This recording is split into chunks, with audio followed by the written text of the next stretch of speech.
This is Marcus Schaller, and here's today's Morning Spark to help you unlock your creative problem-solving potential. Today, we're going to talk about why it's so important to test your ideas before going all in on any one of them.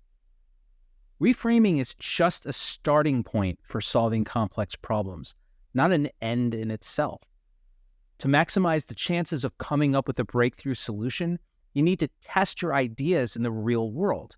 Sometimes you'll get lucky and your solution will work brilliantly without much tweaking, but more than likely, even your best ideas will become that much better after a bit of real-world testing and iteration.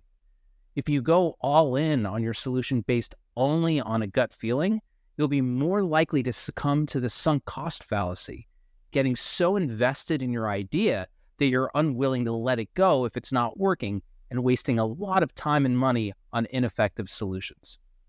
Think of problem solving as being like a game of no-limit Texas Hold'em.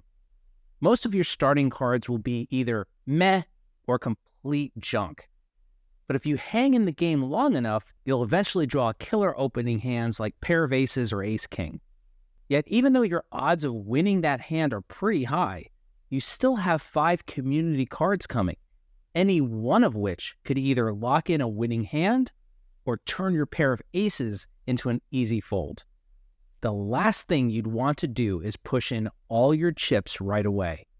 Instead, you make a series of bets based on the strength of your cards and the changing conditions of the game itself. You can use a similar approach for testing your ideas. Discovering the best solution to a problem is like sitting through deal after deal, waiting for good cards before risking any of your chips. You want to take your time at the beginning, reframing the problem and asking the right questions until your idea feels like that pair of aces. Then you start testing your theory, making a series of appropriately sized bets based on real-world conditions and feedback. Only when you've had the chance to validate your theory should you consider pushing all your chips to the middle of the table. We'll explore some practical ways to test and validate your solutions before going all in on any one of them. In the meantime, what will you do today to start testing and iterating your ideas? Will you make smaller bets and see where they lead before investing all your time and energy into any one approach?